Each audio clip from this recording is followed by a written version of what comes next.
tokkummaa obbolootaatti qabamnee jiraachuun akkuma barsiisa Kiristoositti amanuuf amanuu dhiisuuti jechuudha. Waliin caalu jechuudha. Kanaaf namni barsiisa Kiristoositti qabamuu isaa amaneera taanaan barsiisa Kiristoositti qabamuu isaa kan inni ittiin mul'isu obbolootatti qabamuudhaan jechuudha. Tokkummaa obbolootaa dhugaa sana barsiisanitti qabamne jiraachuun keenyas karaa nuyi ittiin barsiisa Kiristoosiin fudhannu mul'isnu keessaa isa tokkodha jechuudha. Nuuf garuu yeroo baay'ee barteetee biyya keenyatti wanti jireenya keenya nu miidhu macaafa qulqulluu keenya keessaa luqqisa yookiin immoo kutaa caaffata qulqullaa barraa'e caalaa isteetimentii namootarraa dhageenye yookiin immoo jechoota mimmiidhagoo kootii babbareedaa namootarraa dhageenye amanuutu nuuf salphata. Har'arra taa'ee gaafa yaadu macaafni qulqulluun kunii obboloonni abbootiin amantii kanaan dura darban dadhabbii guddaadhaan boqonnaadhaa fi lakkoofsa itti baasaniiru. Tu isaan itti hin baasne ta'es garuu akkam namatti tola ture macaafa. Tu lakkoofsa hin qabute utuu boqonnaa hin qabute jalqabanii mamma godaatti dubbisute. Amma nu wanti nu rakkise maa inni bersii tokko qabannee jennaan macaafni inni kaan eessa akka inni jiru hin beeknu jechuudha. Achii deebinee immoo boqonnaan tokko nu galeera taanaan macaafa keessaa boqonnaan inni kaan iddoo inni jiru hin beeknu jechuudha. Warra amma teessarra fooyyoofnu immoo macaafa keessaa macaafni tokko nu galeera taanaan macaafni inni kaan eessa akka jiru hin beeknu jechuudha. Warra kaan immoo kakuun haaraa nu galeera taanaan kakuun immoo faaddoo inni jiru hin beeknu jechuudha. Garuu waan nama dhibu istii namni ammas chaalenjiin isin godhaa namni maqaa keessan gedderattan maqaa isa warra keessan isinii moggaasan irraa namni maqaa gedderattan amanamummaadhaan. Namni maqaa duriitiin jiru badaan jiru waaqayyo maqaas namaa geddaragaa. Gaafa maqaa gedderattan mirga maqaa keessan gedderachuu moo mirga maqaa warra keessanii geddaruu qabdu? Maqaan abbaa kootiin fokkisatti kan namni geddarachuu danda'u jira? Maqaa warra keenyaa geddaruu hin dandeenye jechuudha. Dhugaa warra keenyaas geddaruu hin dandeenye. Jechuun macaafa qulqulluu keenya keessaa jechoota ofii baafanne geddarra malee dhugaa macaafaan geddarru jechuudha. Waan ofii itti amanne geddarra malee waan macaafni qulqulluu itti amanu hin geddarru jechuudha. Abboota gaafan isiniin jedhu jalqabarraa kaasee jechuudha. Ergamootaanis abboota keenya jenna gatii ta'eef. Kanaaf maal isiniin jechuun barbaade adaraa keessan macaafa qulqulluu dubbifachuu qayyabachuutti akka hin laafne gooftaanisuma kana nu barsiisa waan ta'eef baay'isee amma kana torbee amma kana iddoo kanatti barachuun keenyas kanaaf nun geenye taanaan kana nun dandeessifne taanaan barbaachisummaan barumsa kanaa nun barbaachisu jechuudha. Barumsa kana amma kana diippii kan nuyi barachaa jirru namni amalli macaafa dubbisuu isaati akka inni guddachaa deemu tokkummaatti qabamuun isaa guddachaa akka deemu bartee kaleessaa isaa barsiisa Kiristoos duukaa bu'aa akka inni deemudha malee waanuma kaleessa qabnutti akka nuyi jabaannuuf miti. Kanaaf kan akka goonuuf ayyaanne Waaqayyo hunduma keenyaaf baay'atu. Akkuma barachaa turre macaafni ergaa Efesoon qoodama gurguddaa lama qabaa jenne. Innis immoo boqonnaa tokko hanga boqonnaa sadiitti beezik kiristiyaan doktiriinii yookiin immoo barsiisa bu'uura kiristiyaanaa kan jedhu of keessaa qabaa jenne. Boqonnaa tokko hanga sadii keessatti kan barraa'anii jiranii waa'ee barsiisa bu'uuraa kiristiyaanonni itti amanan akka inni of keessaa qabu ilaallee turre. Boqonnaa sadii kaasee boqonnaa afurii kaasee hanga boqonnaa ja'aatti immoo piraktikaal laayifii namoonni barsiisa dhugaa amanan jireenyi isaan biyya lafaa irratti waldaa kiristiyaanaa keessatti obboloota amanan biratti warra hin amanne biratti mootota biratti jireenyi isaan jiraachuu qaban maal akka inni ta'e piraktikaal laayifiin amantoonni biyya lafaa irratti qabaachuu qaban maal akka inni ta'e kan nutti argisiisudha jenne. Ammas irra deebi'ee obboloonni kutaa baay'ee isaan baranne kutaa isin darbes kutaan baranne itti deebitanii akka isin dhaggeeffattanii isiniin jenna. Sababni isaa Phaawulos gaafa barreessee macaafa ergaa Efesooniin boqonnaatti baaseen barreessin. Lakkoofsatti baaseen barreessin guutummaa masaa barreessee jiru. Kanaaf guutummaa ergaa Efesooniin kan nuyi hubannu walitti masaa gaafa dubbisnudha jechuudha. Kanaaf hunduma isaa barachaa jirra. Torban darbe kan jalqabne boqonnaan sadii immoo boqonnaan sadii lakkoofsi tokko hanga 13dha. Waa'ee dhoksaa Waaqayyoo isa hin mul'atin ture amma garuu mul'ifame akka inni nutti dubbatu buleessi keenya yooniin ayyaanni isaaf baay'atee nu barsiisaa tureera. Kanaaf qoodama kutaa kanaa gaafa ilaallee turre Efesoon boqonnaan sadii kun lakkoofsa tokko keessatti akkuma ilaalaa turre waa'ee ijaarsa hafuuraa yookiin waa'ee waldaa kiristaanaatiif waa'ee fayyisuu Waaqayyoo isa guddaa isa saba hundumaatiif mul'ate Phaawulos akka inni dubbachaa jiru. Kanaaf boqonnaan sadii lakkoofsi tokko kuni walitti dhamiinsisaa boqonnaa lammaffaadhaa wajjin akka inni ta'e kanaafis jedhee kan inni jalqabu kanaafis jedhee kan inni jalqabaa jiru immoo kan inni itti tollu deebisu lakkoofsa 11 kaasee boqonnaa 2 irratti isa jiru akka inni ta'e macaafa qulqulluu keenya keessaa ni argannaa jedhu waa'ee lakkoofsa 2-5 irratti immoo Efesoon boqonnaa 3 lakkoofsa 2-5 irratti ergamaan Phaawulos kun sababii dhoksaa isatti mul'ateetiif sababii wangeela Kiristoosiif hidhamee kan jiru sababii dhoksaa Kiristoosiif sababii dhoksaa Waaqayyootiif hidhamee kan jiru ta'uusaa yeroo inni itti irra deddeebiidhaan nuuf barreessu akka inni ta'e lakkoofsa 6 irratti immoo dhoksaan isatti mul'ate kun maal akka inni ta'e yeroo inni ifa baasee nutti mul'isu arginaa jechuudha lakkoofsa 7-9 irratti immoo dhoksaan Phaawulos itti lallabame kun itti himame kun dhoksaan Phaawulos itti mul'ate kun ittuma mul'ate akka nafu qofaaf yookaan immoo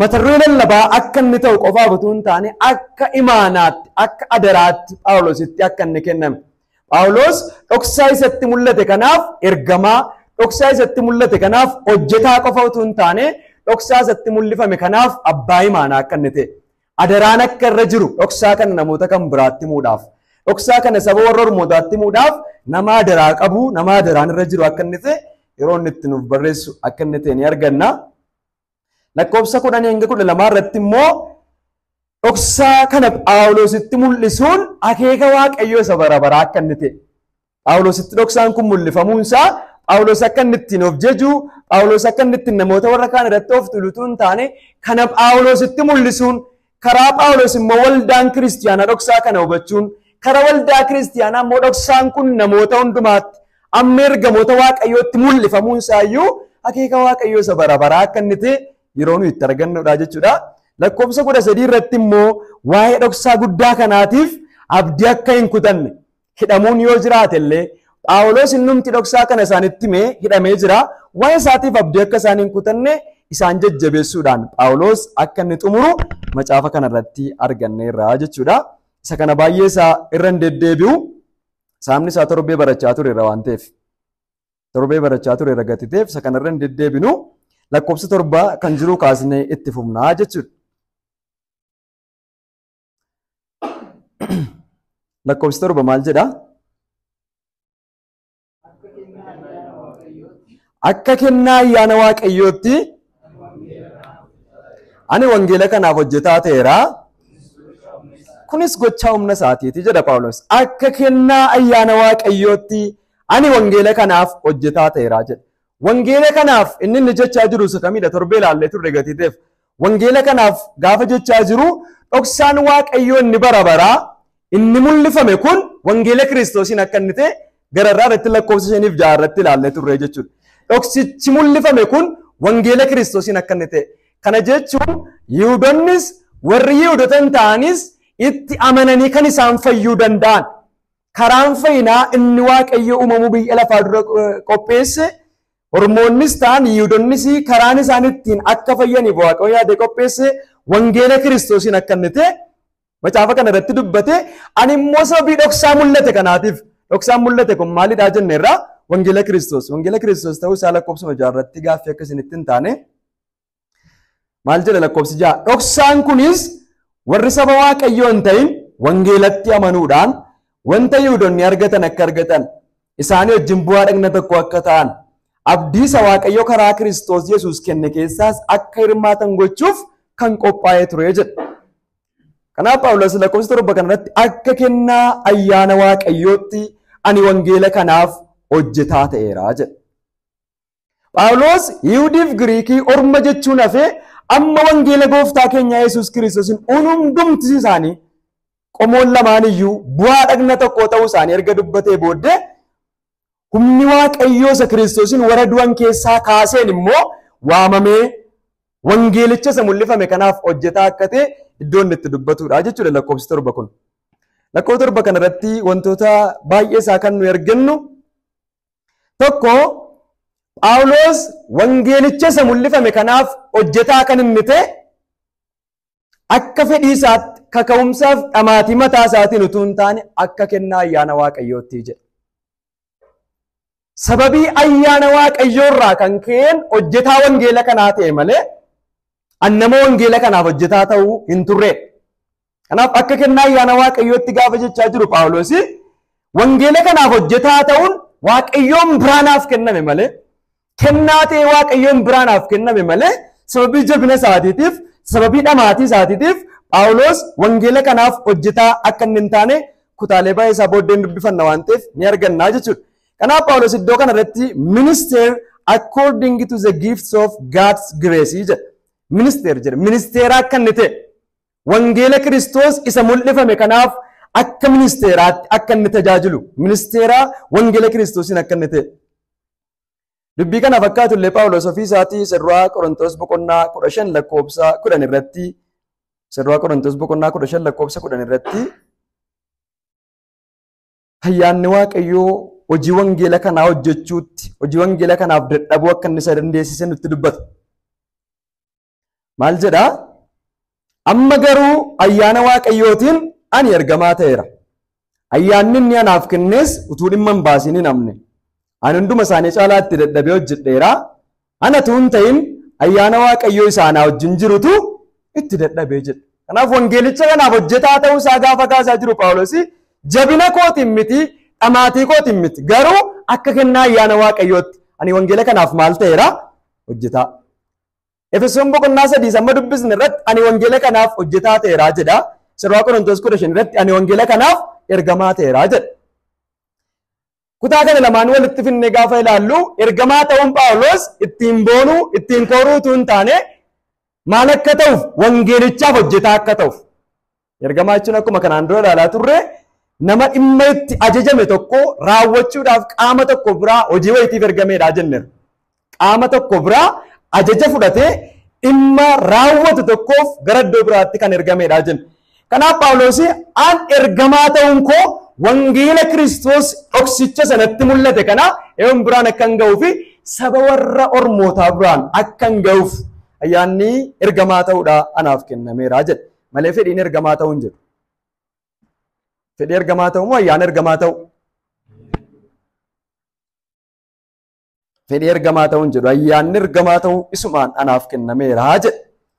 Efesoon irratti immoo hojjetaa wangeelichaa akka hin ta'uufi jedha. Kana jechuun wangeelaaf dhiphachuun hojii wangeela Kiristoos namoota biraan ga'uun hojii ayyaanni waaqayyoo nama keessatti hojjetudha malee hojii namni jabina isaatiin hojjetu miti jechuudha. Namni wangeelaaf rakkachuu, wangeela Kiristoosiif dhiphachuu, jaalala hojii wangeelaa kan inni qabaatu yoo waaqayyo isa keessatti hojjetedha malee hojii waaqayyo karaa hafuura isaati nama keessatti hojjetudha. Hojii ayyaana waaqayyooti malee hojii namaa miti jechuudha.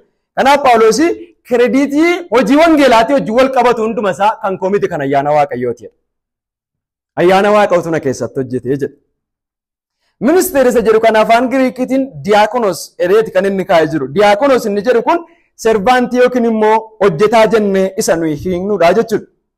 Hojjetaa inni jedhamu kun immoo hiikni isaa inni jalqabaadha. Nama ajaja qaama kan biraa raawwatu. Nama ajaja qaama kan biraa raawwatu. Ofii isaatii beekee sirriitti hubatee qaama aangoo qabu jala kan of galche.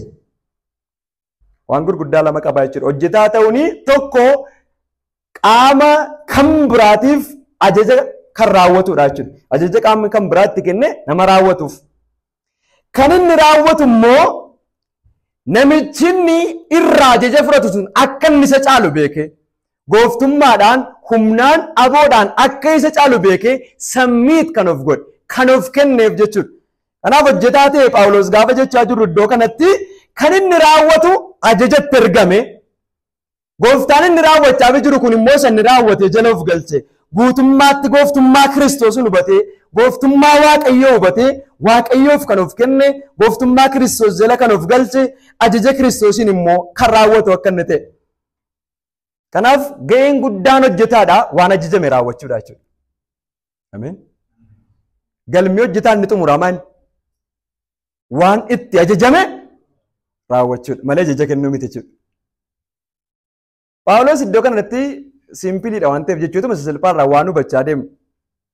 Wangeela kanaaf hojjetaa ta'eeraa gaafa jedhu akka fedha waaqayyootti akka kennaa ayyaana waaqayyootti ani wangeela kanaaf hojjetaa ta'eera gaafa jedhu Phaawulos waanumatti ajajame waanumatti ergame raawwachuudhaaf malee fedhii ofii isaatii wangeelichaan qabee ba'achuudhaaf miti jechuudha. Maal raawwachuu? Waanuma itti ajajame raawwachuu.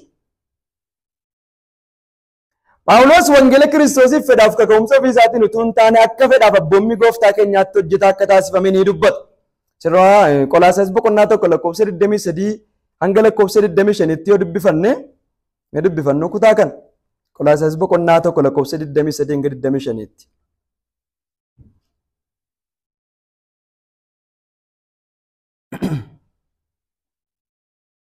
Wanta baay'ee dubbachaa dhufeetu Phaawulos. Haa ta'u iyyuu malee amantii keessatti hafuun hundee keessan irratti jabaattanii dhaabbachuun abdii isa karaa wangeelaa dhageessan irraa socho'uu dhiisuun isin irra jira. Wangeelichi Waaqa jalaa uumama hundumaatti lallabamee jira. Ani Phaawulosis hojjetaa isaa ta'eera. Hojjetaa eenyu? Hojjetaa eenyu? Hojjetaa wangeelichaa.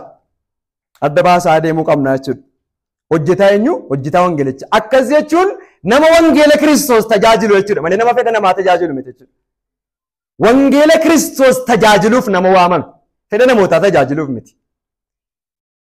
Waaqayyo isa karaa wangeela isaatii of mul'ise. Dhoksaa Waaqayyo isa karaa wangeelaa mul'ate tajaajiluuf nama waamicha argate akka inni ta'e. Nutti dubbata lakkoofsa 23 irraa. Lakkoofsa 24 irratti immoo maal jedhaa? Ani amma isiniif dhiphachuu kootiif nan gammada. Maal ta'uu kootiif? Dhiphachuu kootiif. Rakkina Kiristoos rakkate keessaa hirmaachuudhaaf waan na duraa irratti anis dhagna isaatiif. Kana jechuun waldaa kiristiyaanaatiif foon kootiin rakkachuudhaan nan guutaa jedha.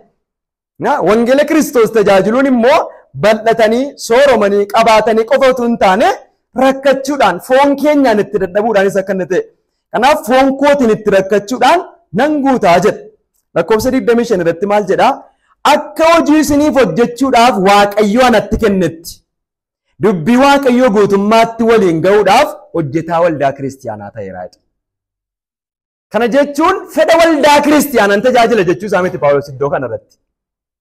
Garuu dhoksicha natti mul'ifame kana wangeela Kiristoos kana namoota hundumaatti lallabuun waldaa kiristiyaanaa hundumaatti lallabuun ga'ee ta'ee adaraa ta'ee anatti kennameera jedha. Kanaaf Phaawulos wangeela Kiristoosiif rakkachuun, wangeela Kiristoosiif dhiphachuun hojii ayyaanni Waaqayyoo nama keessatti hojjetu malee waan namni kaka'umsa isaatiin bira ga'e akka inni hin taane ofii isaatiin nutti dubbateera. Akka itti ergamaa ta'e gaafa dubbatus hojii ergamootaa boqonnaa 26 irratti wangeelichaaf utuun fiiguun jedhu wangeelicha ari'achuudhaaf utuun fiigu yeroo ofii isaatii jaallatetti anatti mul'ate farda korraa lafaan nadhee waan ansi abboomu kana goota jedhee wangeela ormootatti akka inni lallabuu qabu yerootti ajaji kennameef ni argina jechuudha. Hojii ergamootaa boqonnaa 26 lakkoofsa 16 irratti kutaama sana duwwaa dubbifanne sakaan hunda isaa dubbifachuu dandeessu isinii 26 irratti amma garuu kai miilla keetiin dhaabadhu anaaf hojjetaa akka taatuuf si kaasuudhaafan sitti mul'adhe waan argiteef waan sitti mul'achuuf jiru dhuga baatu hin taataa jedha. Yerootti gooftaan keenya Phaawulositti dubbatu argina jechuudha. Gaafa farda isaarraa lafaannee kai miilla keetiin dhaabadhu akka ati hojjetaa anaaf taatuuf anatu si filate. Maalimmoo akka gootu jennaan waanan sitti dubbadhu qabaa wanti sitti mul'atus jedha. Isa kanaaf immoo dhuga baatu taataa. Kanaaf ga'een hojjetaan inni guddaan immoo waan itti ajajame raawwachuudha gadi ta'e Phaawulos isuma gooftaarraa barate isuma gooftaarraa dhagee dubbachuudha jechuudha ga'een isaa inni guddaan hojiin isaa inni guddaan. Egaa Phaawulos sababa jabina isaatii sadarkaa barumsaa isaa beekamtii isaatiif jecha wangeela kanaaf ergamaa hojjetaas waan hin taaneef akkasumas wangeelichaaf hojjetaa ta'uun fedha isaatiin waan hin taaneef dubbiin inni dubbatu tokko argina. Wangeela kanaaf gatii barbaachisu hammamii yoo hin kaffale iyyuu waan inni ittiin of jajuun qabuudha. Ameen. Isin galaara?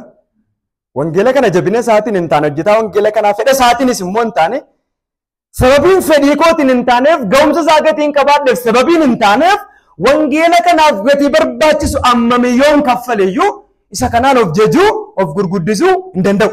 Wangeelicha lallabuu dhiisuus hin danda'u. Sirraa Qorontos boqonnaa 16 irratti ni arganna jechuudha. Sirraa Qorontos boqonnaa 9 lakkoofsa 16 kaastanii yoo dubbistan Phaawulos hojjetaa wangeelaa kanaa ta'uudhaan of jajuu hin danda'u jedhee yeroo itti nutti dubbatudha jechuudha. Kanaaf hojjetaa wangeela Kiristoos ta'uu waan ittiin of jajan miti jechuudha. Waan Kiristoos ittiin jajamu waan ulfinni waaqayyo dhoksaan waaqayyo inni bara baraatti mul'atudha malee. Wangeela lallabuu kootiin of jajuu hin danda'u. Kana himuun anarraa hin barbaadamaayidha. Maaliif jennaan hojjetaan gaheen isaa inni guddaa maalidhaa jenne waan itti ajajame raawwachuudha waan ta'eef kana gochuun anarraa barbaadama waan ta'eef ittiin of jajuun naan ta'u. Wangeela lallabuudhaa baadde garuu anaaf wayyoo jedhee yeroo itti Phaawulos dubbatu argina jechuudha. Kanaaf lakkoofsa 7 kanarratti Phaawulosin gaafa arginu wangeela Kiristoosiif akka kennaa ayyaana waaqayyootti hojjetaa akka inni ta'e. Hojjetaa ta'uun koo kun immoo gocha humna isaatiiti jedhe. Humna waaqayyootu na dandeessise, humna waaqayyootu na keessatti hojjeteeti malee ani wangeela kanaaf hojjetaa ta'uu hin danda'u jedhe.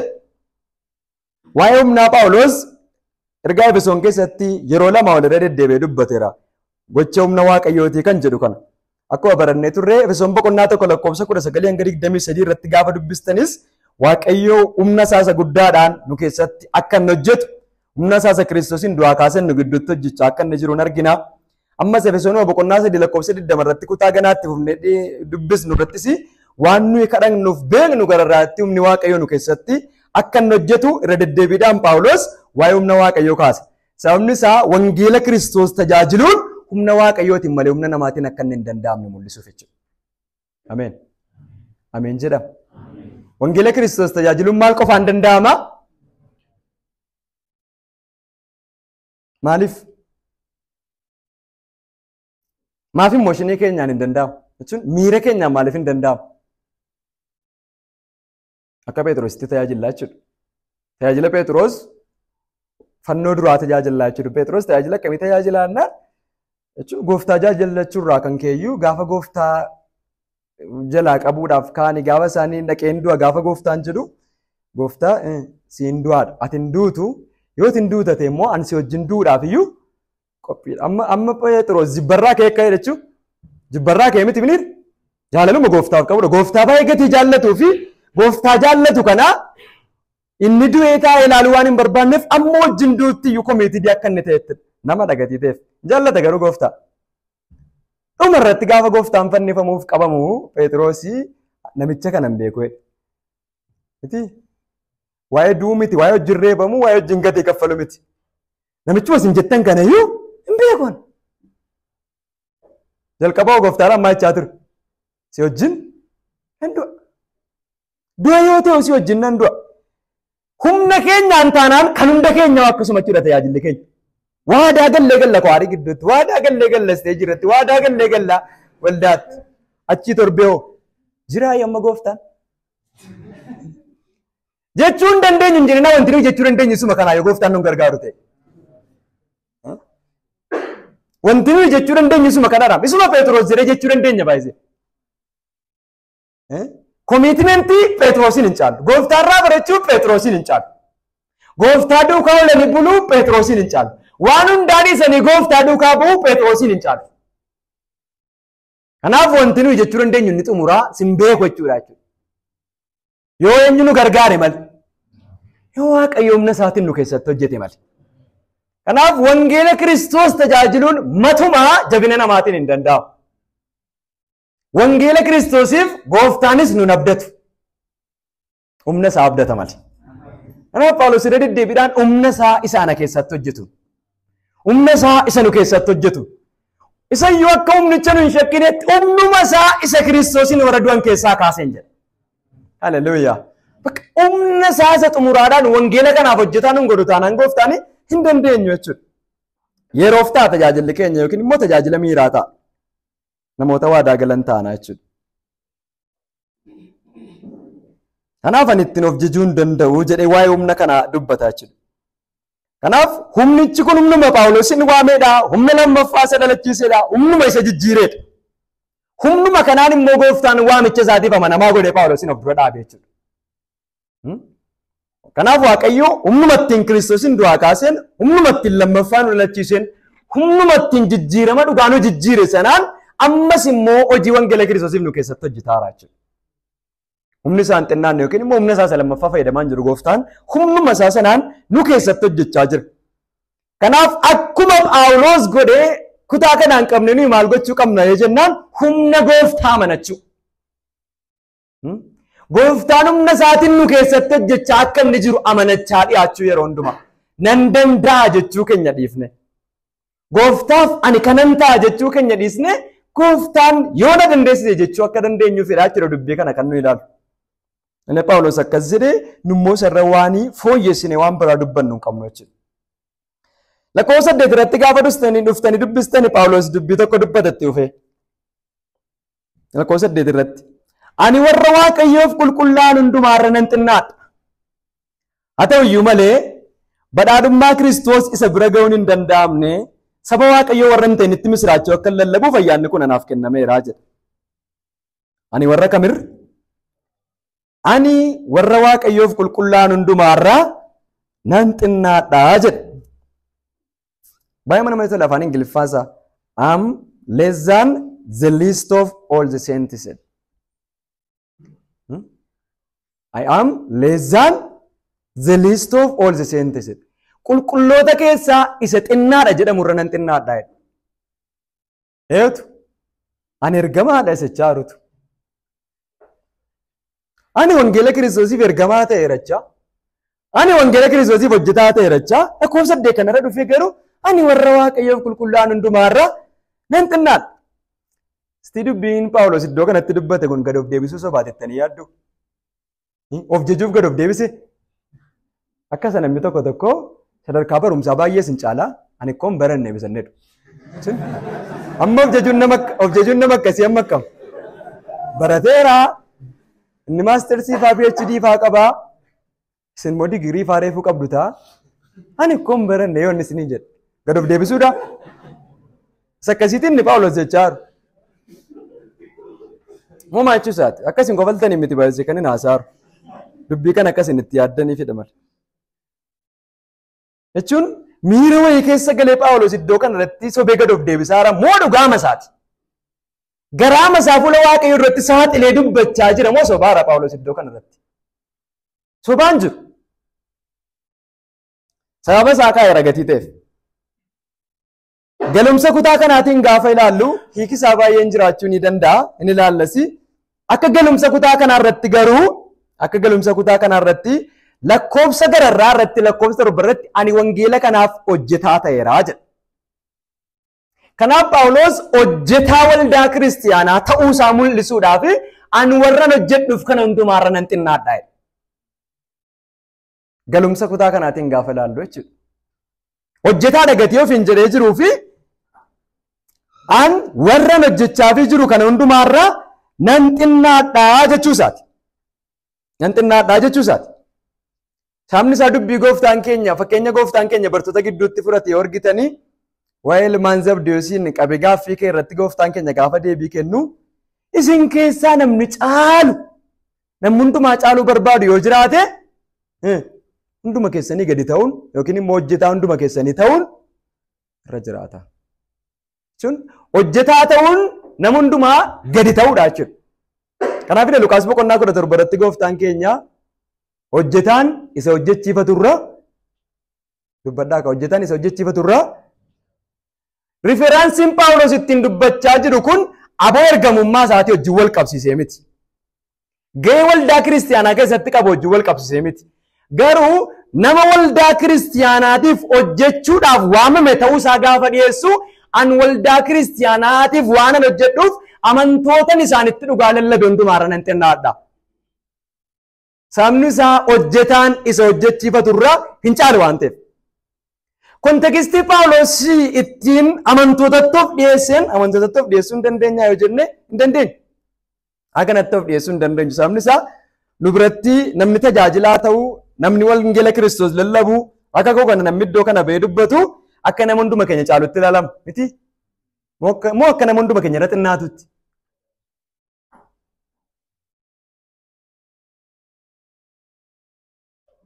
Innaa gad of deebisuun ni kan Phaawulos kun isuma dhugaatii jechuudha. Hojjetaa waldaa kiristaanaa ta'anii gatii jedhee fi aan hunduma isaaniirra immoo nan xinnaadhaa jedhe. Inni lammaffaan kontekstii Phaawulos ittiin dubbatu gaafa argitan isa duraa Xiimotewos boqonnaa 1 lakkoofsa 12 hanga 15 irratti ani nama cubbamaadha, ani nama dadhabaadha, cubbuutti immoo isa duraa nama ta'e. cubbuutti immoo hangafa nama ta'e akeeka fayyisuu Waaqayyoo kan mormu waldaa Waaqayyoo kan ari'atu wangeela Kiristoosis ari'ataa kan ture ta'uu isaatiif ani qulqulloota hundumaarra nan xinnaadha. Warra qulqulloota ta'an kanatti akeeka fayyisuu Waaqayyoo lallabuun iyyuu naan maluudha. Waamichatti waamamee fi eenyummaa qaba ture gaafa kaasu Phaawulos. Waamicha gooftaan amma itti isa waamee fi adaraa gooftaan amma isatti kennatee fi eenyummaa qaba ture utuun dhoksin gaafa kaasu Phaawulos ani wangeela Kiristoos kana lallabuun nama maluuf miti. Sababni isaa maaliif ani cubbamaan ture Waaqayyo inni waamicha kana na waame garuu qulqulluu akka inni ta'e. Ani dadhabaa akka inni ta'e waamichi Waaqayyo na waame garuu humna isaatiin akka inni ta'e meeshaa duraa Ximootiyoos boqonnaa 1:12 kaastanii yoo dubbisne akka inni Waaqayyoon galateeffate jalqabu argitu hojjetaa ta'uu isaatiif. Sirraa Ximootiyoos boqonnaa 1:12 mata dureen isaa maal jedha? Maal galateeffachuusa? Araara Waaqayyoo galateeffachuusa. Ani Kiristoos Yesuus gooftaa keenya isa hojii koo kanaaf humna anaaf kenne. Humna isaatiin inni irra galateef isa humna anaaf kenne. Amanamaadha jedhee hojii isaa irra dhaabuu isaatiif nan galateeffadha. Maaliif jennaan annama amanamee hojii kana hojjetu hin turreedha. Annama hojii kanaaf amanamu miti. Waamicha guddaa kanaaf, wangeela guddaa kanaaf, wangeela dinqisiisaa kanaaf nama amanamu miti. Isa amanamaa godhee hojii isaa irra dhaabeef nan galateeffadha. Durillee dhagaatti ofee waa isaa gaa dubbatu. Durillee ani maqaa balleessaa, ari'achaa, humnaan namarratti ka'an ture. Garuu amanuu koo dura wallaalummaatti waanan kana godheef inni araara naaf buuse. Haleluuyaa. Ayyaanni gooftaa keenyaas amantiif jaalala karaa Yesuusiin argamanii wajjin guuteerra naaf dhangala'eera. Ayyaanatu guuteerra naa dhangala'e. Dubbiin Kiristoos Yesuus cubbamoota fayyisuudhaaf gara biyya lafaa dhufe jedhu amanamaadha. Guutummaatti fudhatamuunis hin taafi. Warra cubbamootatti lakkaa'aman sana keessaa immoo ani isa duraatii jedha. Lakkoofsa 16. Haa ta'u iyyuu malee Yesuus Kiristoos ana isa cubbuutti isa duraa ta'e kana keessaan obsa isaa guutummaatti akka mul'isutti. Warra jireenya bara baraattiif isatti amananiif fakkeenya akkan ta'uuf ani araara argadheera. Kanaaf anamma isin dura dhaabbadhee of jajuu hin danda'u. Hojii amma Waaqayyo hojjechaa jiru kanaaf wangeela nama lallabaa jiru kanaaf ana amantootatti of jajuu hin danda'u. Hunduma isaaniirra nan xinnaadha. Maaliin? Waamicha isaa seenaa waamicha isaatii gaafa nutti himu jechuudha. Kanaaf kanarraa maal barannaa jennaan wangeela Kiristoosiin gaafa lallabnu dhoksaa wangeela Kiristoosiin namootatti gaafa dubbannu of gurguddisuudhaan nan danda'a jechuudhaan utuu hin taane waamicha Waaqayyo kaleessan waame lafa Waaqayyo nu fide beekuu qabna jechuudha. Jechuun eessaa akka dhufne totally depraved akka taane raawwanne cubbuudhaan manca'oo akka turre Waaqayyo garuu ayyaana isaa dinqisiisaadhaan hojii kanatti akka inni nu waame. Beekaa yaadachaa dhufne dhaabbachuu qabna jechuudha. Sabni isaa hojiin fannoo nu duraa dhokatee miti waan borii kan nuyi lallabnu miti nutti mul'ataa ma lallabna waan ta'eef. Galumsa kan biraatiin Phaawulos sirraa Qorontos boqonnaa 15 irratti waa'ee obboloota irra xinnaachuu isaatii gaafa dubbatu gooftaan keenya Yesuus Kiristoos warra ergamoota ta'an keessaa dhuma anatti mul'atee jedha. Kanaaf annan xinnaadha. Ameen. Warra ergamoota ta'an keessaa dhuma irratti yotti mul'ate. Kanaaf dhuma gaafa jedhu Phaawulos booddee ergamaan hin jiru inni kanaaf amannaa jechuudha. Dhuma irratti anatti mul'ate. Dubbifannu lakkoofsa 5 lakkoofsuma 4 kaasne. Inni awwaalameera. Caaffanni qulqullaa'oon akka jedhanitti guyyaa sadaffaattis du'aa kaafameera. Inni Phexrositti mul'ate. Waa'ee Maariyaam fa'aa dubbachaa hin jiru laaddoo kanatti. Waa'ee namoota baay'ee maqaa isaanii badaa kaa'an jiru zirziriidhaan. Waa'ee ergamootaa kaasaa rakkatti ergamaa ta'ee dubbachaa jira waan ta'eef. Inni Phexrositti mul'ate. Ergasii bartoota 12 keessaa warra hafanitti mul'ate.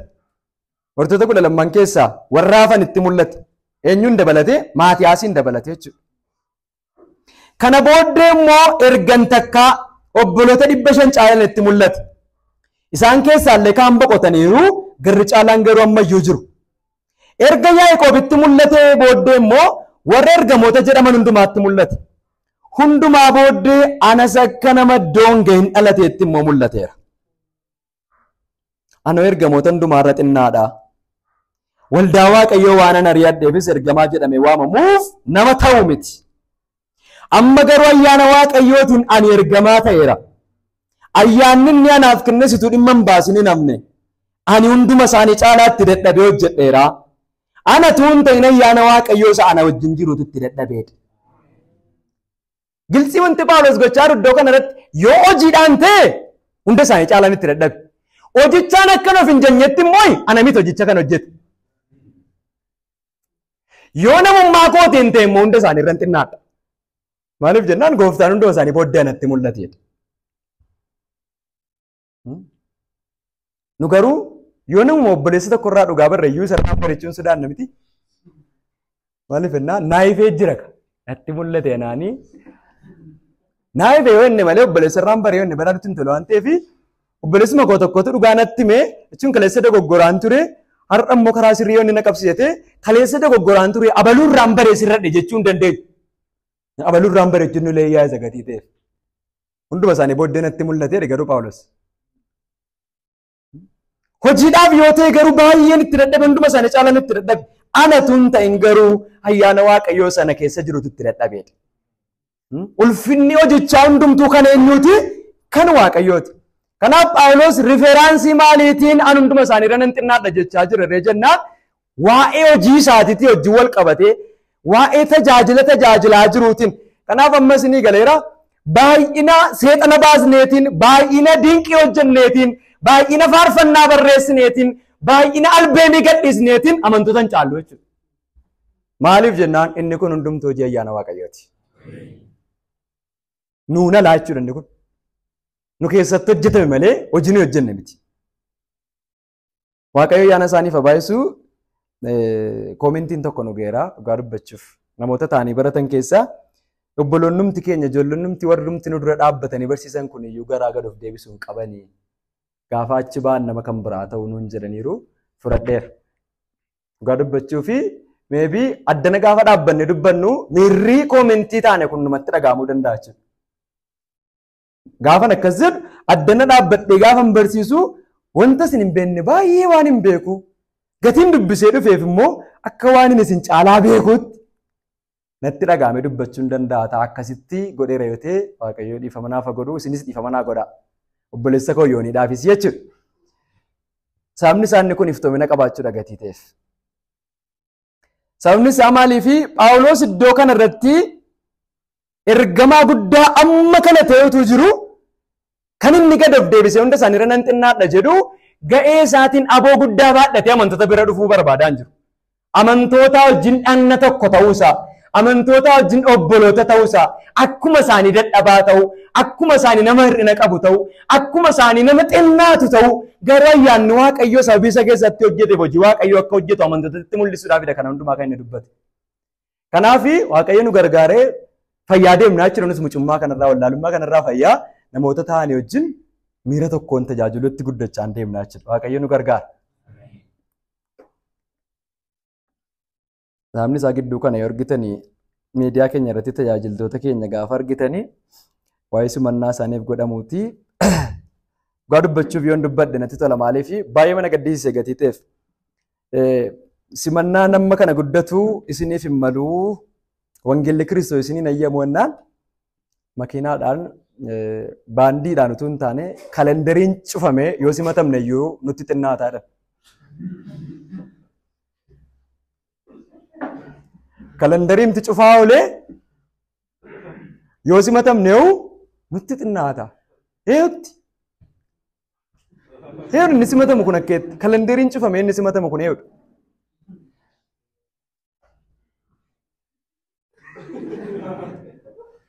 Baay'ee akka macaafni nu barsiisutti inni na simadhaa jedhes inni simates waliin caalu.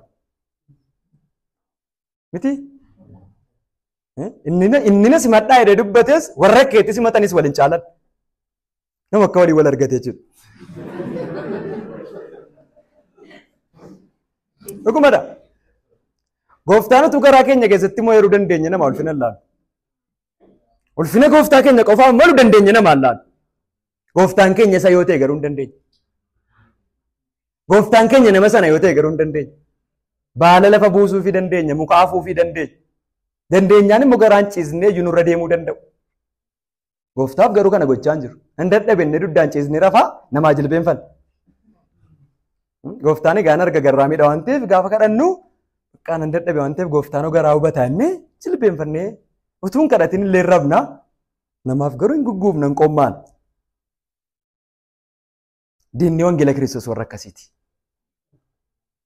Wangeela Phaawulos lallaban fa'aa wajjin diina warri ta'an warra akkasiiti. Basi kanaan qabee dubbachuu wanti hin barbaadu nu biratti wantumti baay'ee fokkisaan wangeela Kiristoos wajjin wallu jalaa makimaa inni waltajjii irraa maqaan Kiristoos jiraannaan bakka barsiisni sun guutummaan isaa dhugaama nutti fakkaata. Maqaa Kiristoos of keessaa qabaachuu miti barsiisana dhugaa kan godhu. Waan achitti taa'aa jiru hundumaa dhugaa kan godhu maqaan Kiristoos achitti dhaamuu isaa miti. Guutummaatti waan Kiristoosin ulfeessu ta'uu isaati malee. Guutummaatti waan Kiristoosin ulfeessu ta'uu isaati. Nu garuu baay'ee bukoo qabaatee xinnoo ishee wanti gaarii keessa jiraannaan hin fudhan. Ishi aayilaandii ammana guddattu kana liitiriin ishee meeqa dhalata? ML meeqa 330 ML 330 kanatti ML 0.01 naaftaa yookiin saalfarii kasii diyyoon dhufeetti naqe. Nudduu. Maal ammi ishee xinnoodha maaf hin duddan? Isa foon keenyaatiif hin dhunna. Isatti kiliir ta'a. Isa foon keenyaatii fi bishaanuma qulqulluu amma kana ga'utti naaftaan xinnoo ishee yoo itti cobde hin dhudduu. Maal keessaniif eeggattu? Maal keessaniif? Isa wangeelaatiif hoo? Hammi kun naaftaa ta'ee bishaan xinnoo ishee itti natte bishaantu keessa rakkoo hin. Bishaan qaba akkoo.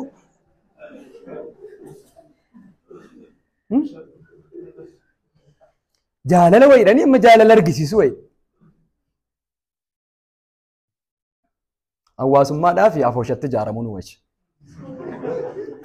Dhuguma afooshatti dabalamne afoosha bu'uu nu wayya. Wangeela Kiristoosiif taanaan garuu waan wangeelli Kiristoos balaaleffate balaaleffachuu. Waan wangeelli Kiristoos itti waliin galle itti walii galuu dhiisu. Namatti hin tolu sababni isaa miidiyaa irratti duula bee namni kana deeggaru jaallatu numa warra maddana taa'u. Gaafa gabbaanuu nama biraa taanaa jechuudha. Wangeelli Kiristoos iddoo hundumaatti jireenya keenya irratti gooftaa ta'uu qaba. Iddoo hundumaatti. Kanaaf Phaawulos ani wangeela kanaaf hojjetaa ta'eera. Hojjetaa ta'uu kootiin immoo amantoota hundumaarraa nan xinnaadhaa jedhe. Amantoota hundumaarraa nan xinnaadhaa jedhee waa'ee xinnaachuu ati dubbata. Maaliif nan xinnaadhaa jedhee dubbate amma dubbanne ragatiiteef baay'ee isaa keessa hin deebinu. Kanaaf Phaawulos waa'ee humna Waaqayyoo yeroo dubbatu ofii isaatii homaattiyyuu akka hin lakkaa'amne dubbata. Baay'ee xiqqaa akka ta'e. Phaawulos namani qulqulloota hundumaa gadi jedhuuf isinii galeera. Ani hunduma isaaniirra nan xinnaadha garuu ittiif immoo wanti inni dubbatu garuu badhaadhummaa Kiristoos isa bira ga'uun hin danda'amu. Badhaadhummaa Kiristoos isa bira ga'uun hin danda'amne saba Waaqayyoo warra hin ta'in itti misraachuu akka lallabuuf ayyaanni kun anaaf kennameera. Ani nan xinnaadha. Homaanuma dhimma baasu miti. Qulqulloota hundumaarra nama wayyu miti. Garuu immoo dhoksaa Kiristoos isa bira ga'uun hin danda'amne immoo namoota hundumaatti akka himuuf immoo ayyaanni kun anaaf kennameera jedha. Dhoksaa Kiristoos isa bira ga'uun hin danda'amne kan jedhu torbee ilaalle irra gatiiteef dhoksaa Kiristoos ansircha bilisate qoramee qoratamee bira ga'uu isa hin danda'amu. Phaawulos waa'ee badhaadhummaa kanaa gaafa dubbatu ulfinaa gara ulfinaatti jedha isa lammaffaa Qorontos boqonnaa 3:18 irratti waa'ee badhaadhummaa ulfina dhuma hin qabneeti. Dhoksaa isa dhuma hin qabne badhaadhummaa ulfinaa isa dhuma hin qabne akka inni ta'e. Kanaaf lakkoofsa 9 irratti kanaanis akeekii dhokataan kun maal akka ta'e namoota hundumaaf ibsuun anaaf kennameera. Akeekii dhokataan kun bara durii jalqabee yaada Waaqayyoo yaada isa hundumaa uumee keessa dhokfamee ture jedha. Akkuma torbee irraa dubbannee turre dhoksaan kun kanaan duras raawwatee dhuma hin mul'anne karuma tokkoon iyyuu mul'anne jechuutu hin taane amma ta'e kakuma ofaa keessatti mul'achaa akka inni ture amma garuu akka inni ibsame guutummaatti akka inni ibsame Phaawulos iddoo kana irratti dubbataa jechuudha. Dhoksaa Waaqayyoo isa hin mul'ifamin ture kana namoota hundumaaf akka ibsuuf ayyaanni kun naaf kennameera jedha. Ormootaaf warra saba Waaqayyoo hin ta'iniif waa'ee masagalee abdii Abrahaam dhaga'anii warra hin beekneef badhaadhummaa dhoksaa Waaqayyoo kana ibsuun naaf kennameera jedha. Akeeka dhokataa kana ibsuun naaf kennameera jedha. Akeeka dhokataa jedhee Phaawulos iddoo kana irratti kan inni kaa'e akeekni dhokataa kun ormoonni akka fayyan warri ormoota jedhamanii waamamaa turan Yihuudotaa wajjin bu'aa dhagna tokko ta'anii walitti dhagna tokko akka isaan ta'an kanaaf akeeka dhokataa jedhaa jechuudha. Sababni isaa ormoonni akka fayyan Gaguma fa'aa keessatti raajiin darbee dubbatameera. Yihuudotaa wajjin bu'aa dhagna tokko akka isaan ta'an garuu ifee hin jiru. Kanaaf Phaawulos akeekni kun dhokataa turedha. Akeeka dhokataa kana mul'isuun immoo naaf kennameedha. Kanaaf lakkoofsa boqonnaa lama irratti akkuma ilaallee turre warri Yihuudotaas warri Yihuudota hin ta'inis lamaan isaanii gooftaan keenya Yesuus Kiristoos walitti bu'aa dhagna tokko akka isaan ta'an. Kanaaf warri gooftaa irraa dhalatan warri jijjiiraman amantiif qalbii jireenyaa dhugaadhaan gara gooftaa warri dhufan Yihuudota keessaas ormoota keessaas bu'aa dhagna tokko akka isaan ta'an. Kun immoo akeeka Waaqayyoo isa dhokatee ture isaan mul'ifameedha. Macaafa keessa deebii boqonnaa 29 irratti Baabilii isteetii irratti warri dhufaa turtan barannee turre. Bulisi keenya abdiin dubbatee ture.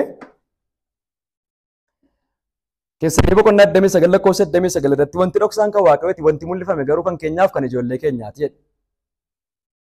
Amma fakkeenyaaf kan nuyi kadhannu yoo teoloojii baranne kan nuyi barannu macaafa yoo baranne kan nuyi barannu jilbeenfannee yoo kadhanne kan nuyi jilbeenfannee kadhannu dhoksaa Waaqayyoo isa mul'ate baruuf moo dhoksaa Waaqayyoo isa mul'atin baruuf? Isa kamiin? Isa kamiini?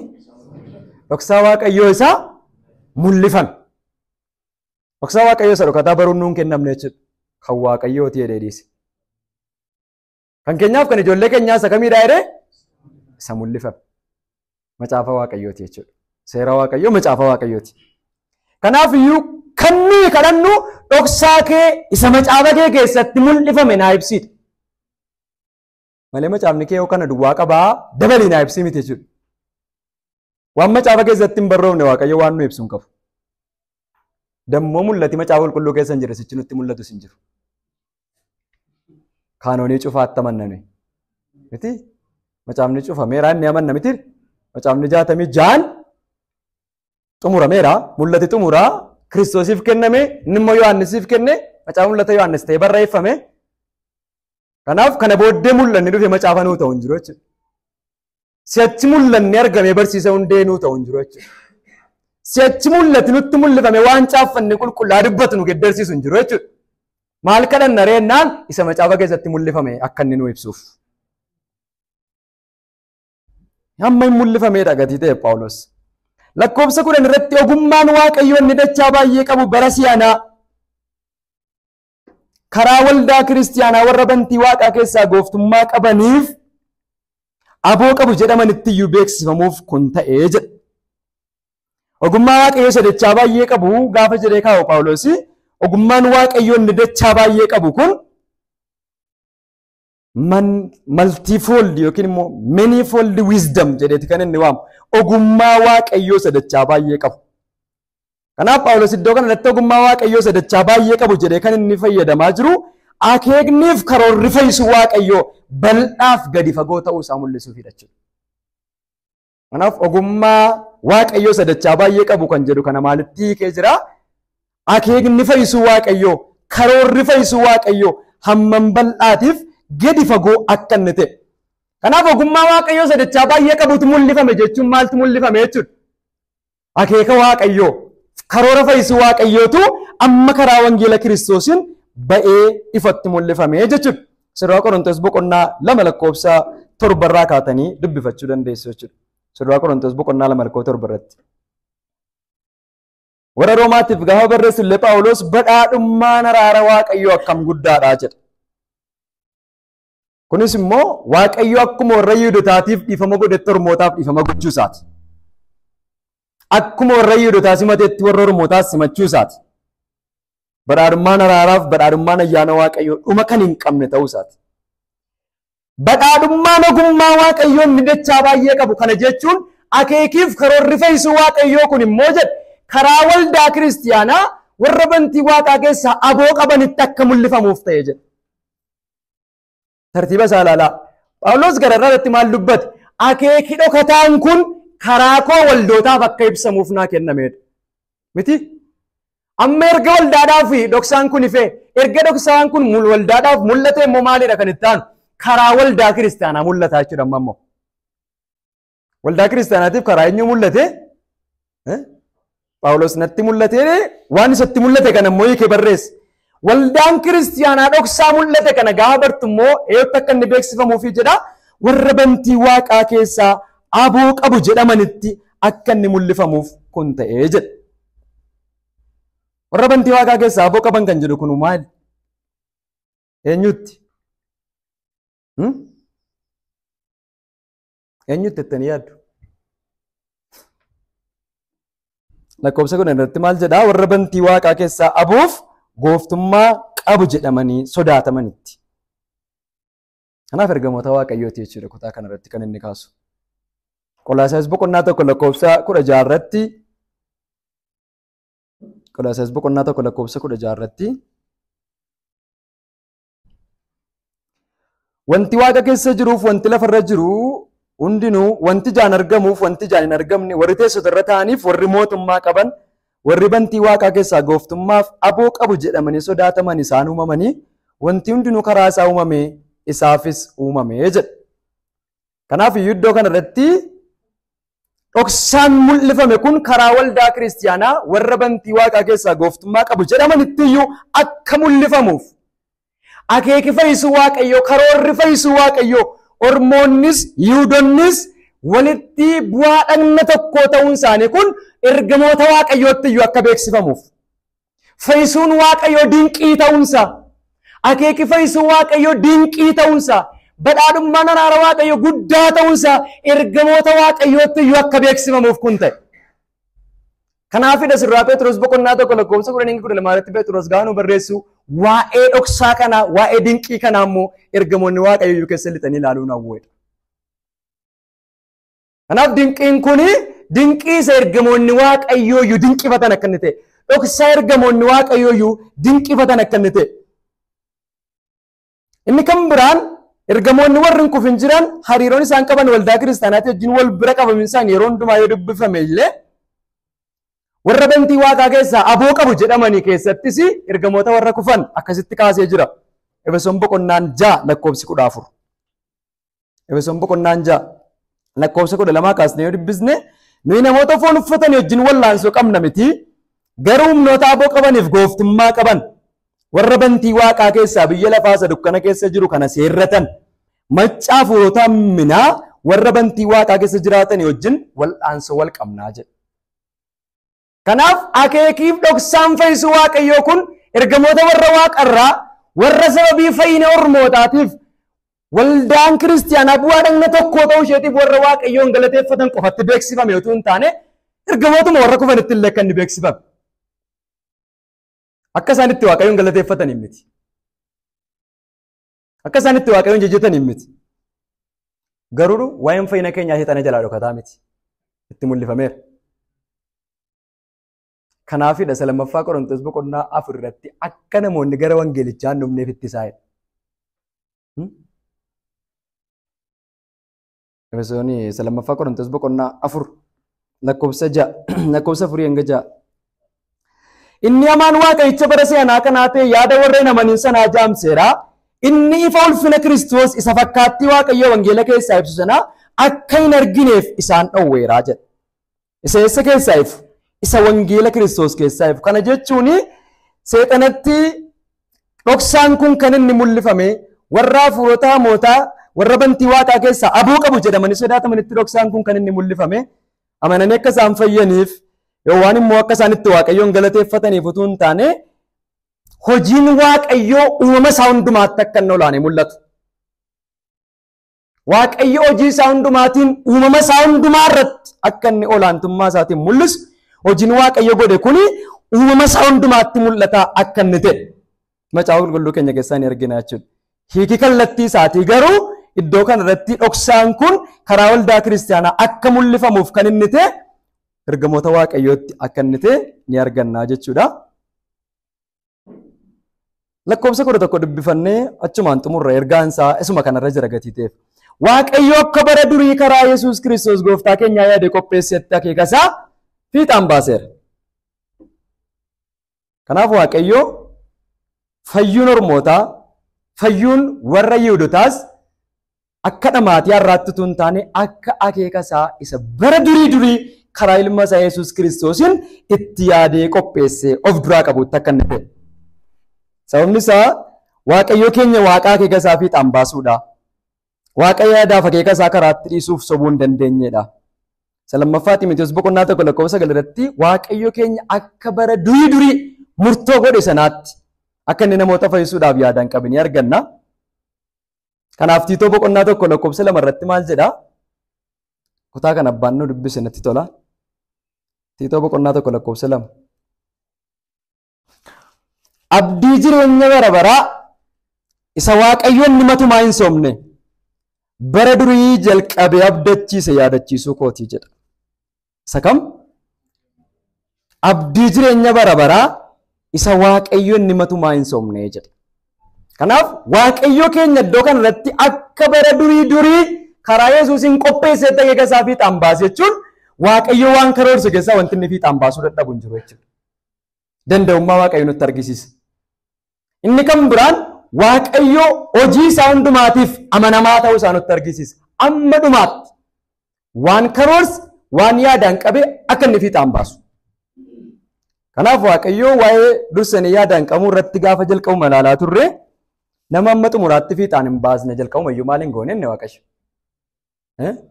Yaadaan hin qabne jenna. Nama yaadaan qabe immoo amma isaatti fiixaan baasaa inni amma xumuraatti. Sababni isaa Waaqayyo keenya isa akeekni isaa hin geddaramne Waaqayyo isa matumaa hin sobne sababii ta'eef. Kun hundumtu ergate Waaqayyo isa akeeka isaa fiixaan baasu ergate. Isa akka akeeka isaatiitti yaadaan nu qabe. Isa akka akeeka isaatiitti nu waame. Amma immoo isa akka akeeka isaatiitti nu keessatti hojjechaa jiru ergate. Kanaaf amantiidhaan amanannee fuula isaa duratti hin dhiyaannaa jedhe Phaawulos.